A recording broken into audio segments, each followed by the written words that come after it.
We have an exclusive interview now with the mayor of Washington, D.C., Muriel Browser. Mayor Browser, thanks for joining us this morning. We just heard you say you're scared for our democracy. That's about as blunt as it can be.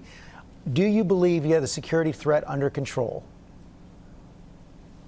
Well, certainly, George, we have been working urgently with our federal partners to make sure that planning for this inauguration is unlike any other.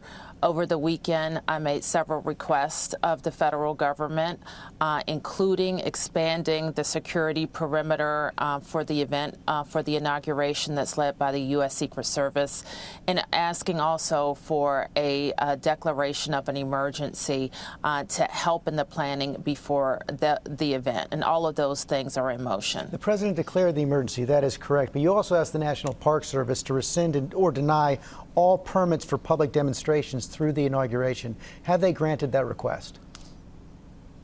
They haven't, and we recognize it's an extraordinary request. We are the nation's capital. People come and have done so peacefully to protest and grieve their government. But we want to make sure in a very extraordinary time that the appropriate limits are placed on gathering in the nation's capital. And you just want people to stay away. We do, and I have to tell you, George, last weekend I asked D.C. residents, I amplified a message from our local activists, our regional leaders amplified that message as well, to have D.C. residents stay out of the downtown area to not have counter-protest. In all of the film that you can see, it's very clear that these are white supremacist rioters who attempted a coup on our federal government to try to take over the Capitol. So I want to continue to ask all of our residents to stay away from the downtown, to enjoy the inauguration activities virtually, and let our law enforcement keep peace. There have been some reports that some of the Proud Boys and other rioters from last week have actually stayed in town. Are you aware of that? I'm not aware of it. We've been very aggressive with the so-called Proud Boys. His leader was arrested as soon as he stepped foot in the District of Columbia last week. Our intelligence officials who are local are working hand in hand with the FBI. You've already reported the FBI's very broad and general warning to us and to other capitals.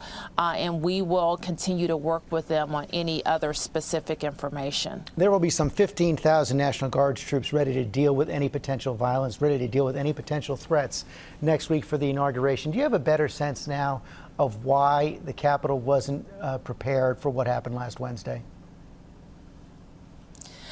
George, I think that we are going to have some very intense questions about that, and I've asked the Congress to have a bipartisan investigation of what happened on the Capitol grounds. I think you know our Metropolitan Police Department stands ready in any event to back up the Capitol Police, and we did so. Some of the very disturbing video that you showed were Metropolitan Police officials, DC officers fighting against those people getting into the Capitol. And I am sorry that there was a failure in security that put those officers in harm's way. Mayor Browser, thank you for your time this morning. Stay safe. Thank you. Well, hey there, GMA fans. Robin Roberts here. Thanks for checking out our YouTube channel. Lots of great stuff here. So go on, click the subscribe button right over here to get more of awesome videos and content from GMA every day, anytime. We thank you for watching, and we'll see you in the morning on GMA.